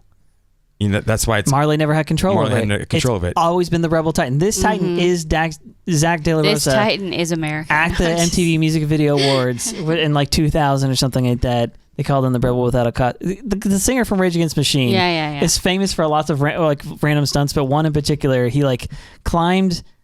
It was at the VMAs, I'm pretty sure. He like climbed, God only knows what he was protesting, but the dude was just like always like fighting for something. And he like climbed up this giant decoration that had to have been like 30 plus feet up in the air. There was like this, looked like a big piece of grass almost, but he like monkey climbed it all the way up and it was in front of like tons of people and cameras and stuff like while everything was going on. He was just nuts, basically, is what I'm saying. Like, that's the Attack Titan. Like, always doing whatever cannot be controlled. He's like, you want a swanky event about capitalism? I'm going to climb up this pole and ruin it. The Attack Titan is the hat backwards, chest tattoo Titan. You can't tell me what to do, bro. No. If the Attack Titan's always been fighting on the side of freedom, he's always been, fighting against tyranny, I think this could actually give credence to the fact that the Attack Titan probably was within the family of Eren Kruger or somebody he was running with. Because guess what? Eren Kruger's family sided with the royals that were inside the walls that started a revolution. Yep. So I would think the Attack Titan would have been there with them. And I think that might give us a picture of what the Attack Titan does. The Attack Titan works probably in close proximity with royalty to try to fight for freedom. And it seems like there was a breaking of the royal family. One of the side of the royal family said, no, we want to just go be off by ourselves in the island of paradise, and we're going to section ourselves off. And one said, like, no, that's not right. Fight. We need to stand and fight. And the Attack Titan went with that side, which if that's who Eren Kruger's family was hanging out with, the revolutionaries, the people who were like the original wall restorationists, that would tell me that the Attack Titan was somewhere in there, and that's how it got passed down to him. I think that could be true. All right, so the next part is Hanji interrupts Eren, and Eren's in his cell. Because he's holding his hand up. Just like his dad was. Yeah. And he's holding his hand, and he's saying, Attack Titan. And she's like, what are you doing in there? What? And there's why are you going, Attack Titan? Again, for the sake of season 4, pay attention to that scene because why it's are you a really talking to yourself? A funny parallel later on. All right. She kind of mentions that, and she's like, "Am I the only one who saw him do that? Like, what's going on? That must be the name of your Titan, isn't it?" She's just going off being her normal Hanji self. Levi's like, "Stop it! He's 15 years old. Leave him alone." Yeah, he's just going through a phase. And then Armin actually, I never caught this before. Armin actually says, "I'll explain it to you later. It's not right with him here right now." Yeah. Which what? What do you mean? I don't think we ever got that explanation. So they tell him his discipline's over, and we can't jail the people who took back the Titans and retook the walls and so on and so forth. Plus, you defied us morons who let the Armored Titan and the Beast Titan escape. And Mikasa gets out. She looks like a mess. I'm kind of skipping through this whole scene. She has her mouth hanging agape, and she just looks all like haggard and horrible, and like poor kid hasn't eaten in weeks. And Eren's like, "Have you lost weight? We had plenty of food." Okay, so the letter. So we get to the scene with Historia, and she's reading the letter from Ymir that was passed through Reiner. And I mean, it's basically just like she rips on Reiner and is like, he's a creep. He's looking on my shoulder. No wonder he's still single. Yeah, no wonder he's still single. And I'm sorry. I don't know why I chose to go with them and not you that day. And my only regret is I never got to marry you. And it's odd. It's weird, just like Ymir kind of always was. But what happens at the end is the actual interesting part. Historia is like all emotional or whatever, and she touches the letter, and we see There's lightning. She has no Titan power. She has no Titan power. She sees this lightning thing happens, and she has what looks like Titan memories. The same way that Eren has had. It's like Ymir's life flashes before her eyes. She sees her getting thrown off the wall. She sees her Ymir as a child on the throne. Yes. she sees her as a Titan running around, and she gets covered up. Galliard. Yeah, she Marcel. Yeah, and so she sees all of this, and if you look carefully, she also sees a scene where Ymir is tied up and has something inside of her mouth, and there's other people standing around, and it looks an awful lot like the rice. Remember the rice temple thing? Yeah, yes. the ceremony. Yes, this ceremony where they pass people on. It looks an awful lot like that. So she even says in the letter, I'm probably going to die soon, so I'm sorry about that. Anyway, I'm bringing that up to say that, okay, she's royal, and she's having these Titan memories. Mm-hmm. So far, the only people who seem to have weird crap like that happen to them become Titans at some point.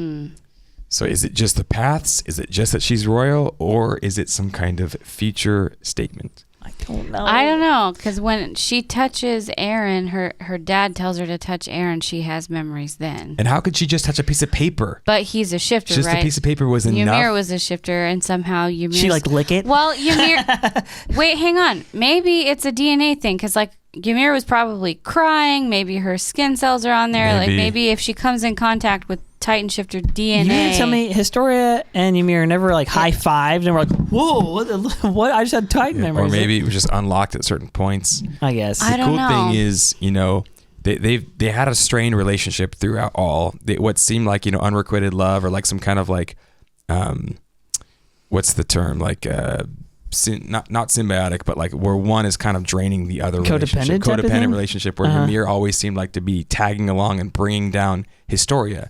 She's very negative. She just had a very negative personality, to be honest. That's what it seemed like to us. Historia was always rescuing her. Right. That's what it seemed like. But then later on, we actually see that Ymir's true kind of self. She cared. Yeah. She actually did care for everybody, but she just had this really rough. She's emotionally damaged. Hard way of showing that. And so Ymir, who we found out pretty early on, really cared for Historia because they kind of shared this bond. It didn't look like Historia, returned that love. It was like unrequited love for a long time. But eventually their kind of friendship kind of grew out of this place where Historia did really care for Ymir. And then here in the last moment, she feels this piece of paper and she fills up with tears. And she I can see it. And she kind of says you would do something like that. You were a dummy. What did she say? You were a dummy? She said Ymir was such a dummy. I was dummy. Yeah. Whenever she was embarrassed, she would always play it off. That's no matter just what. like you. Yeah. There's kind of this full circle moment. It seems like that happens in their relationship. Okay, so then we get to this last bit. My stupid notes refreshed.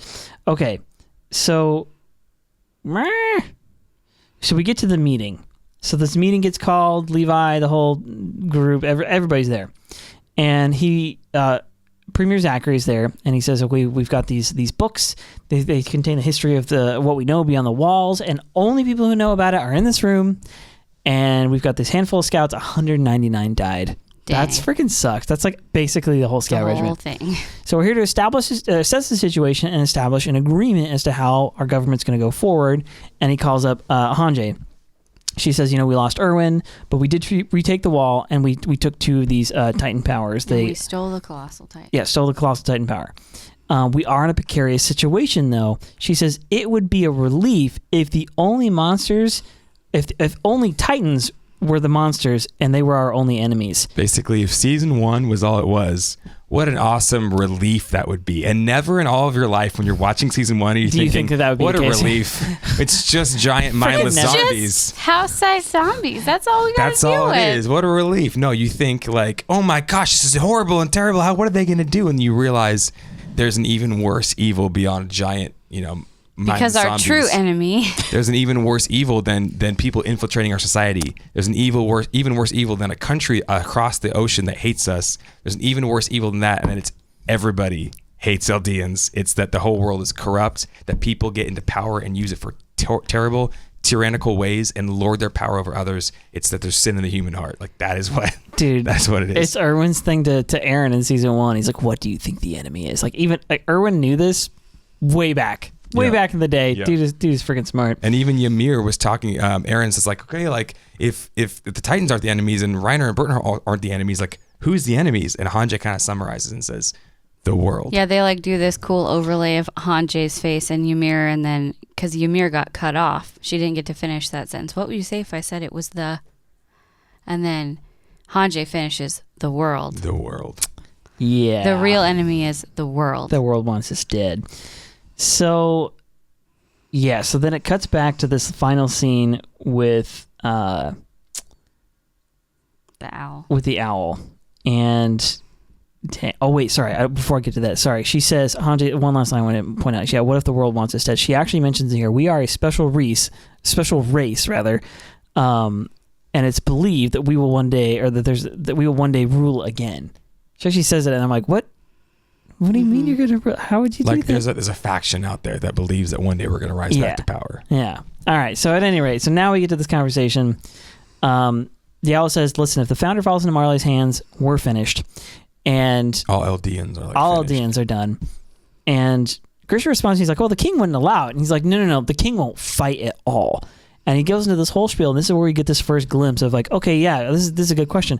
Remember, Rod Rice wasn't the one with the power of It was Uri. Uri had the power, then Frida had the power. But basically, the Rice family were the ones. They were all royal blood. They were passing down the founding titan power between themselves. They get the weird crystal purple eyes. Yeah, they get the crazy eyes. And each time when they would inherit it, they would also inherit the king's this vow that we find out about here, where they have this vow to peace, to not fight whatsoever. And he says, the king won't fight. And he gives this line. He says, the owl is quoting the king, and he says, if once again Eldia is driven to sin, we will perish as is meant to be. I have made a vow renouncing war with the founding titan. And he says this, and as I'm quoting this guy, he said this to the royal family on the continent right before the walls were closed. So this is crazy to when I was watching this the first time, this didn't make any sense to me. So I'm trying to help it make sense if you're a first timer here. There was a time, for whatever reason, we'll hear more about this in the future, that this king of Eldia decided, okay, we're gonna go run, and we're gonna form these walls, and we're gonna make a threat to the world. If they ever come mess with us, that bad stuff is gonna happen, and we're gonna live inside these walls in perfect peace. And I'm making a vow between me and the founding titan that I'm never gonna fight. And if anything bad happens to us, so be it. We deserve it. I guess we just freaking deserve it. He makes that vow, writes it and says it to not the whole world, not in a newspaper, but he says it to his own family, the royal family that it seemed to be locked outside the walls. And it's like they're being pushed out of the gate, and the gate is slammed in their face. Mm-hmm. And we presume that's the royal family. He goes. He tells us about that that started this revolution, this ongoing movement to restore Eldia within Marley. All right, just wanted to explain that because it's kind of that ran right by me up until this time, basically watching all the way through. Okay, what if the Titans within the walls flatten the earth? Was the first we really hear of this. This is this kind of like we know there's Titans inside the walls. Any king that won't fight is no king at all. Yeah, that's the part I want to get to. Oh, sorry. So take your thunder. Yeah. He says, if once again driven to sin, we will, as it's meant to be destroyed. I have made a vow with the Titan, with the founder. He said that to the royal family and the continent. He said the king of the walls stole the memories of the people inside, made them forget about anybody else outside the walls. That's how he ruled them. He surrounded himself with weak-willed people and talked about paradise, making a paradise for the rest of his life. Yeah. And he said, is that when they show the picture of Frida, and she's like holding her head, crying, like she's being tormented, possessed by the Titan power? Yeah. So he says here, a king who can't protect his people is no king. He says, find this cowardly king and strip him of his power. That's our mission. And then it cuts to Hanji back in the room. She's like, he completed that mission. I've got to mention this again. Go ahead. This is a really famous line from The King and I, which is a story about the King of Siam, and how there's like English people coming to kind of tutor and help expand and bring some of the industry to Siam, and he's interested in expanding his borders and more technology. It's almost kind of a similar thing within the walls. Like, they're kind of behind everybody else in the rest of the world is advanced. And so the King of Siam brings in these tutors, these teachers, this technology, these map makers to kind of like advance his system. And there's this English woman, of course, and they're kind of like always at odds, and she's trying to like teach him about the ways of outside the world. He's trying to like keep his fundamental culture alive, and he's trying to like stand up for his kind of more like older beliefs. And there's this kind of war within the country of Siam. It's like, no, we don't need anybody else coming in trying to tell us how to be civilized. We're gonna keep our ways. And she's saying like, you guys are practicing like murder open in the streets, and you guys are doing those terrible things. That's kind of barbaric, don't you think? Like, don't be the barbarian king the world thinks you are. Be somebody who kind of rises above that. Be more than that.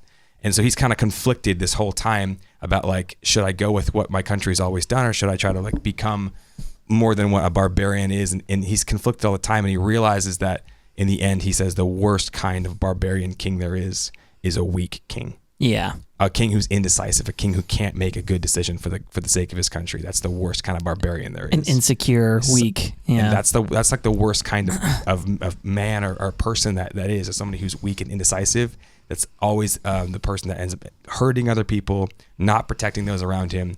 That's the kind of person that you don't want in your squad, in leadership, around you, in your friend group. Like, those are the kind of people that they get other people hurt or killed, those weak kings. And so I like how, here in this quote, he says, like, a king who doesn't protect his people is no king at all. Like, a king who is just like indecisive, like, I don't know if we can fight this war, and I don't think it's right, so we're just going to come over here and we're going to be passive. Like, that's not what a king does. A king needs to protect his people and not just go isolate himself off for the sake of his own paradise. Yeah.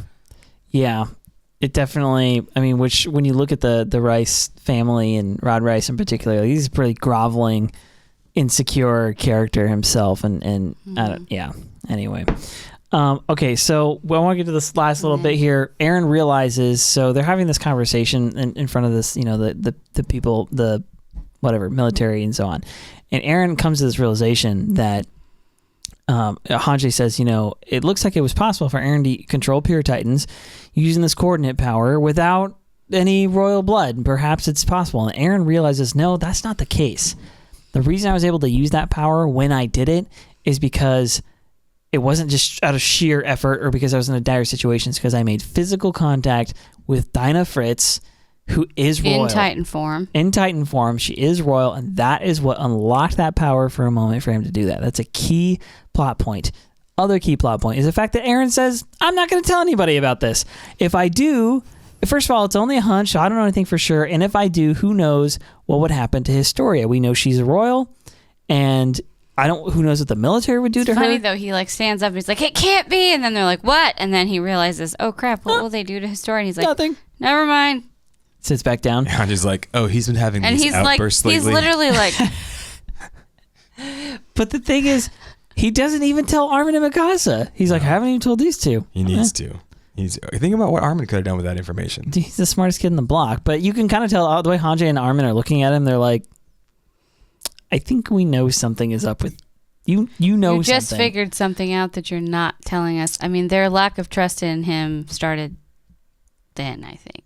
Yeah. So here we flip back. They look very suspicious. We flip back to Owl on the wall, and Owl says he's loading up, the serum, the spinal fluid, and he says, "You must build a family." And he's like, "What do you mean build a family? No, I've got Dina." And yeah, that's a key line. And yeah, he's like, "Love someone inside the walls," and he's like, "What?" He says, "Yeah, get in the walls and try to love someone." Says, even if you're telling me this right now, won't I just forget it? Isn't that what happens when you turn into a Titan? He says, "Not always. Some forget it, but someone may see this later." Someone may see this later, as in someone may inherit your memories at some other time. And see this conversation we're having right now. And then he says, listen, your wife, your child, your neighbors, whoever needs to be, but love someone inside the walls. If you can't do that, this cycle will only repeat. The mistakes, the history, over and over and over again. But in order to save Mikasa and Armin and everyone else, you must see this through. And he's like, Mikasa, Armin, who's that? See it through. Grisha says that to him. He doesn't have it because these people have not been born yet. They're not even, Grisha's not even inside the walls. This is a prophecy. This isn't a memory. This is a future telling ability. Or is it a memory being sent back from somebody in the future? That How does time question. Work in this universe? 2,000 years in the future. Yes, exactly. What the frick, dude? So he says, who knows? Who knows? Yeah. Whose memories are those? Whose memories are those? And we fade to black, go to the deal, and then the preview and so on and so forth. Okay, We love you. If you're a spoiler-free kind of person, you first of all, congratulations on making it this far into the journey. Sure. Having listened through all these episodes and not spoiling yourself, that's incredible. But we have to get to the spoiler section because we watched all the first half of season 4 now, and we have a lot to say because this episode plays so tightly into it. Go check us out on YouTube. Find us on Twitch live on Sunday nights. We're on Facebook. We might be on at least one more social network coming, maybe possibly in the near future. We got an email from somebody that looked interesting. Anyway, that being the case, we really like you. Oh, yeah, and email us, beyondthebasementpodcast@gmail.com, and get ready for some Demon Slayer coming up in a couple of weeks. And if you maybe like the looks of the shirt myself and Rachel are wearing, maybe you're like, I like these guys. I'm going to support their amazing, ridiculous, pun-filled work. You can get yourself a mug. You can get yourself a cool shirt. Visit the link below and support what you love. And also this super cool design by a cool artist. More of this to come, by the way. We've got we've got ideas. Okay, this is your warning. Shut your phone off if you don't want to hear the spoilers. Otherwise, let's talk about season 4 in 3, 2, 1. Spoilers. Spoilers. Okay, so anyway, the comments are right on. That's exactly what we're thinking. Let's hear it. So Nate the Great's talking about who was talking about who was the owl talking to? Do you remember?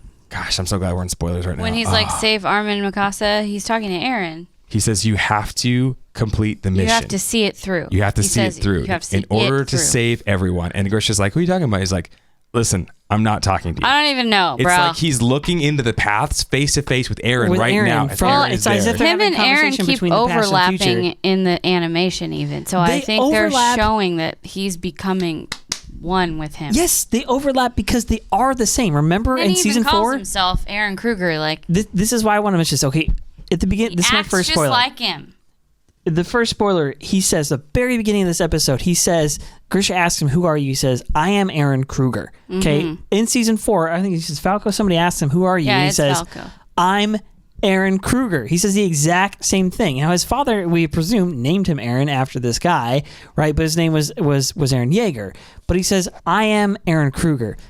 This brings, for me, maybe I'm just totally reading into this too much, but Eren, in one sense, is not a Yeager. Like, he is by blood, but he's supposed to be Eren Kruger. Anyway, the reason I bring this up is because I think that the parallels finally become obvious to me. Eren Kruger, the original, lived this life as a villain. He lived a life as somebody that everybody hated. He was literally doing damage to Eldians. He was throwing them in prison. He looked like, from the outside, if all you had was the outside perspective, you say, this guy is a bad dude. He's irredeemable. Eren in season 4 is that exact same type of thing. He's irredeemable. He's done all this bad stuff. Everybody hates him. He does all this thing. And Jean gives one line where he says, well, what was it? If he is in his right mind, he's doing all of this for a reason. He's doing all this for a reason. So this leads me to believe there are still 2 possibilities, but basically for Eren's character moving forward, either we find out at the end of all this that that's the case, that Eren was like Eren Yeager has fulfilled Eren Kruger's mission and even used his own strategy, which is to become the villain so that no one can recognize you. Can go so deep in cover, no one can recognize you, and you are the one that can actually pull off the final defeat.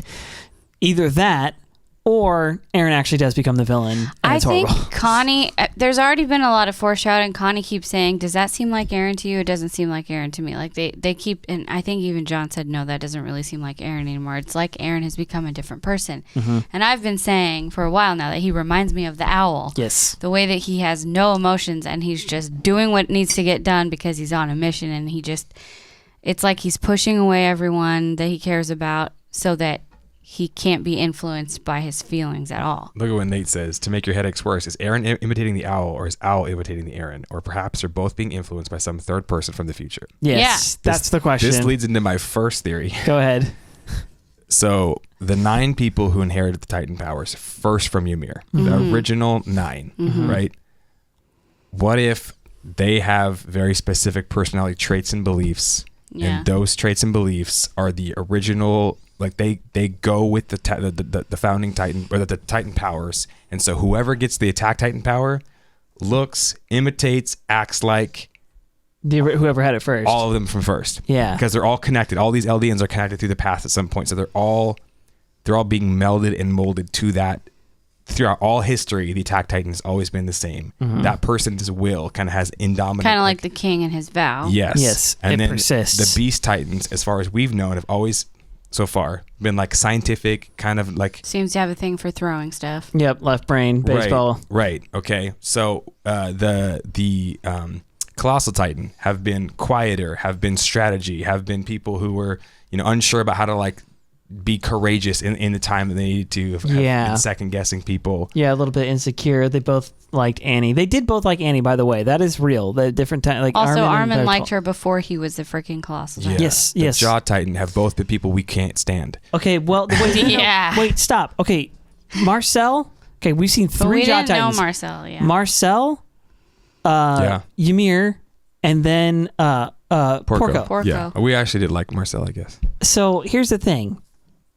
I'm trying to figure out what connects. And you know what? Someone said it last time. Ymir and Marcel were both self-sacrificing. Yes, that's what it is. They sacrificed themselves. Marcel sacrificed himself for Reiner. He seems like an a-hole. Ymir sacrificed herself many times for Historia and others. Yeah, not just Historia. She even saved Reiner, and he's kind of a... So is Porco going to sacrifice himself? I don't know. And but that's kind of their trait. If fate sort of decides if the power decides who it wants to be, if you see what I'm saying? If the power chooses you, it chose Ymir 100%. Because here's the thing I've been wondering for a while. I don't know if I've said this on the podcast, but Ymir, her story as a pure Titan is just completely different than all the other Titans. Mm-hmm. She gets turned into one, roams around for a while, and instead all the other Titans end up at the walls, right? They actually say this. The majority of the Titan threat is near the walls because they can sense the humans in there and they want to eat them and so on. Ymir roams around for a while. Maybe she goes to the walls, maybe she doesn't, but at some point she just lays down in the dirt so long that she's covered. Buried. She's literally buried alive. just by time and weight and, just the course of nature. She's buried by it and then wakes up at just the right moment to eat the Titan Shifter. If anything ever looked like a setup for it's just fate, like it just was meant to happen, that has got to be it. Because you're right, the self-sacrificing thing happens and she inherits it and so on. The story carries on. But yeah. So all right. And she was willing to sacrifice herself before she became a Titan. Like that was part of her personality. She sacrificed herself for all those people that were worshiping her. Yeah. She tried to save everyone. Like even though she was kind of a jerk, she actually had some redeeming qualities in her character. So what other overlaps do we see? Have you seen any overlaps? I don't know. That's all I can think of. I'm trying to think of the other Titan powers now. All the people that have inherited the founding Titan power are people that kind of had grandiose ideals and ended up, because of the vow, but ended up being more pacifists. Yeah. That's true. Okay. Yeah, it definitely seemed like Yuri wanted to free people and he wanted to fight for freedom, but he couldn't. Once he became the founding Titan, he was taken over by that vow. And so are those original 9 Titan powers, are they maybe this or maybe not, but maybe the original 9, we've seen them kind of all bowing like in those pictures or whatever. Mm-hmm. Maybe they all had, names, right? Maybe Jim was the original, Attack Titan or whatever. And I think Pam was the female Titan and Dwight was the Beast Titan version. Oh, yeah. So what I'm saying is those people, they didn't die. Their power goes on and it lives on through the paths, and they are influencing the future. And they're actually, their personalities and their wills are going on throughout all of through the paths. Eldian time, through the paths, and they're trying to accomplish something. And I think that maybe some of them are trying, like the Attack Titan is trying to bring an end to all the tyranny and bring everything down. Maybe not. I'm not sure, but I think there's something there where the original 9 Titan powers have some sort of like personality that is being sent to others. Okay, we have to talk about this, but I can't put this up on screen because I don't have it on the computer. Okay, so there's this. I'm just going to show this. I'm going to walk up to the camera. I'll show you all so you can know what I'm talking about. Here we go. Here we go. If you're listening, I'm sorry you can't see this. I'll explain it to you in a second. Okay. YouTube. Here we go. Look at that. Okay, everybody take a look. We have we have Ymir in her Titan form crouching down, putting Historia back on her horse. Okay. And there's like it's kind of a silhouette image because the sun's behind her. Okay, if you take that image and you just flip it around, okay, it looks almost exactly like the image of whenever Marley's they talk about Marley's propaganda, that kind of historical ancient sort of drawing where it's Ymir as the little girl and then the devil of all the earth, they call him. The only thing missing is the horns, really. Yeah, the horns, but the way she shaped her arm reaching out, and the thing is, it's also interesting because it's a little girl and a beast. Mm-hmm. And the beast is, in this case, is the one named Ymir. And so I just feel like there's something, I can't figure out what that means or is exactly. I just know that there's got to be a connection there. History keeps repeating itself and repeating itself. It's history repeating itself again and again and again. So leads us to our next theory. Go ahead. So Eren Kruger says the only way, like somebody said in the comments earlier, I think it was Pluto Dre, he said, Grisha talked about, Eren Kruger talked about to Grisha, he had so much hate in his eyes, and that's why he was chosen. But in the end, he says, actually, you need to love somebody. Yeah. You need to love somebody. That's what wins. The only way to break the cycle. Yeah. Boom. Roasted. Like, that is the absolute, like, message that should come from the show. I don't think that's going to be. You have to actually love your child and not use him like a hammer to crush your enemies. Yes, because if Eren is not raised in the right way, he won't turn out to be the savior that we need him to be. Maybe he's saying that. Maybe he's looking forward through all of the paths and saying, yep, this is what needs to happen to Eren. But I think what he's saying is, like, this cycle's been going on again and again and again. The powers keep getting tossed around. People keep using them for their own gain, for their own desires. First, Eldia used them, for tyrannical purposes to lord over. Then Marley uses them. Now even some people in Eldia are trying to use them again. Like, we have to break the cycle. We have to end up loving somebody more than just to get what we want from them. Mm-hmm. Love them so much to end the cycle and protect them, and even lay our lives down in the end.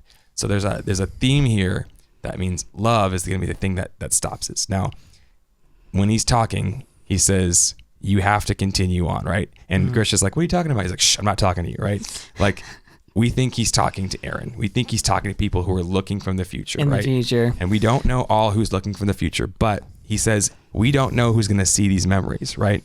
Could be your wife, your child, your neighbors even. It ends up being his child. And he's looking back on these memories. Now, remember when Eren was... remember when he was seeing the memories in episode 1, season 1, and he's crying and he wakes up and he goes, kind of like, what happened? It felt like a dream that lasted forever. Mikasa's like, why are you crying? He was seeing memories, right? But it's not just like you see him. I don't think it's like a projector you see him and you go, oh, wow, this is nuts. You're there. You're living in a vision. He was feeling it. Vision. He was smelling it. He was tasting it. It was his life. He was feeling it. You're traveling through the paths, through the coordinate, and you're experiencing these things. And somebody, I think, is guiding that. So Falco at the beginning of season 4 did that exact thing. Yes. We made the connection before between season 1, episode 1 and season 4, episode 1. And exactly, Historia just did it as well. Eren did inherit it, eventually end up inheriting a Titan power. What I'm curious is, Historia just did it now as an adult. She's a little bit older, but, well... She's 15. 15. Okay, all right, she's still a kid. But Falco, same thing. He's, like, pretty young. And my question is, does that mean they're going to inherit the power? They're Historia for sure just did it. So is she going to inherit a Titan power too? If Falco gets it, then we know for sure Historia is going to get one. Yeah. Well, we know that Zeke plans for her to inherit his power, and she has agreed to it. So he says. Yeah, we'll see how it all shakes down. Unless he's going to be reborn and get 13 more years because he got shoved inside a pregnant Titan belly. Oh, dude.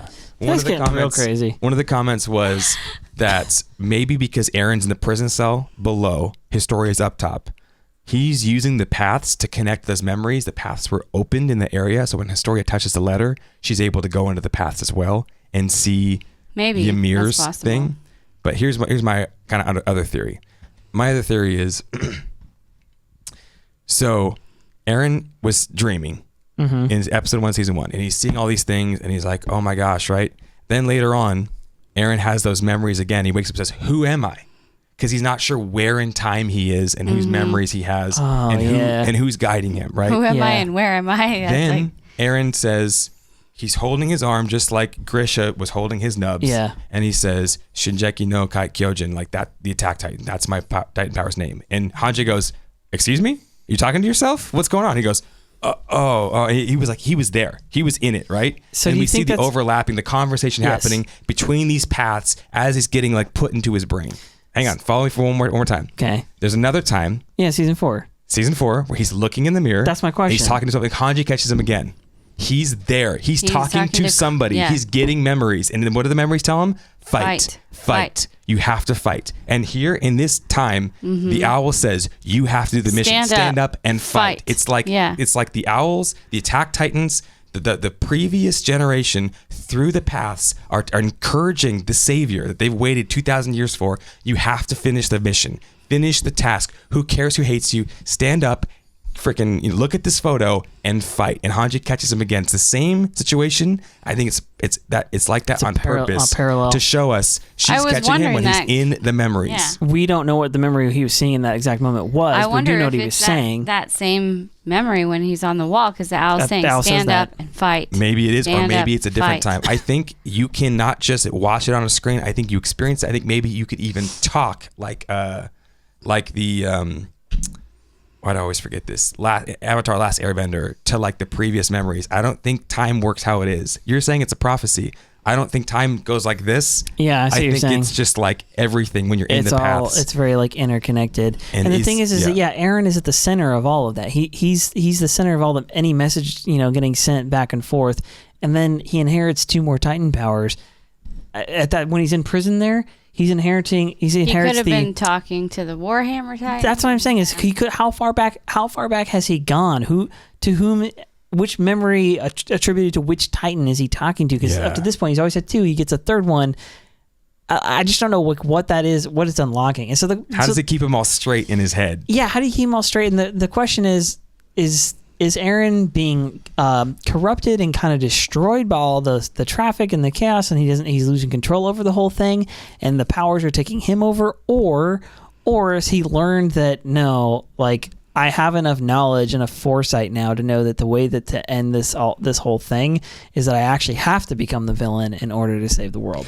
The more I think about it, the more I think that the reason that Armin is crying in the cell is because he figured it out.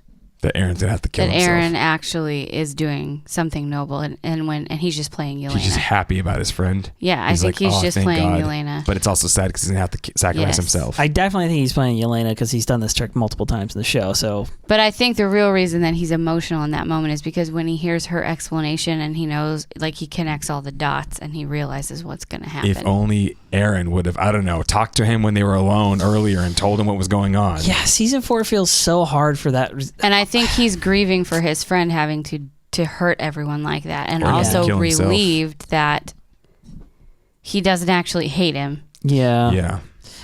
It's hard because all season 4 you miss some of my favorite dynamics of the previous 3 seasons don't exist anymore. Which one of them is Armin being the key strategist guy and like coming up with stuff, always getting through to Eren when he's being an obstinate poop stick, and Eren protecting the innocent and the poor, none and of those Mikasa things saving his butt. Yeah, Eren having kind of his righteous indignation, that he'll put her scarf around her forever. You Where's don't get that guy? Any of those dynamics anymore, and like I said, there must be some obviously there's going to be some good explanation for it when it's over. But and Historia not being a depressed, sad, pregnant lady, like come on, what's happening in this season? One more thing that you touched on was Kruger says your eyes look like you could have burned the whole world to ashes. Yeah, that's what Eren says in season 1. I'm gonna burn the whole world. I want to destroy the whole world. It's like this weird. Yeah, I don't know, dude.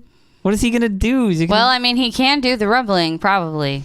So I have a third theory, I guess. I said this. I was like, what if it's as simple as Eren is playing Zeke, but he actually is just he's not trying to going to destroy the world and that's just what I'm saying. March across the land. That's what I'm saying. He's literally just going to do the rumbling. He's just like, no, this is the way. Like I got to do the freaking rumbling. He has to kill the whole world. That would be the Eldia rising up and sinning again, like it had in the past. For sure. I would agree. But that would not be Eren fighting to save everybody. He's going to kill the whole world. That's how you save the world? Y'all have some messed up definitions of saving the world. That's not my definition of saving the world. I'm saying that I could see it being a tragedy. You know how Zeke found his father figure, and his father figure was Cassava, and Cassava was like, hey, this is what you have to do. This is like the way you can stop it, is you can stop everyone from being born and stop the pain. Mm-hmm. And that's like Zeke's mission giver and he's getting that, I think Eren's getting his missions from the owl. Yeah. I think that's who his father figure kind of is now in a way. But the owl was maybe simple as something I shouldn't say. It might be getting ahead of myself, but the owl was, by definition, simply an Eldian restorationist. Yeah, he said so. He said this is for the hope. Revolutionist before that. Yeah, with he says specifically the hope of restoring Eldia. He says it multiple times. That's the whole point. That's why he was undercover for so long, and that's why he thinks that Grisha should go and take the power and retake the Founding Titans and to what with it? To restore Eldia. You think so? That's what he says so. He literally says that. I did it all for the sake of Eldia. He said at the end. I'm trying to find this.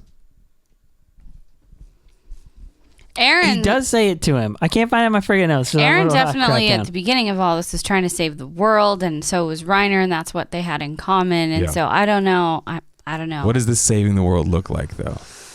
I can't wait till January. This sucks, Dude, bro. Come on, we're committed. We're gonna do it. Don't worry. But I really, really want to freaking know. We're gonna have some fun distractions. Next week is our last season 3 episode, right? Yes. Yeah. Join us next week Sunday, and then we're gonna have after that we will be distracted. some Demon Slayer. So everybody watch episode 1 in preparation, and get ready for some rousing chat and a little bit lighter on the mental capacities. Yeah, it won't be so such a bend over or backwards it won't center. be, because let's face it, it's us. That's the table we're sitting at. Yeah.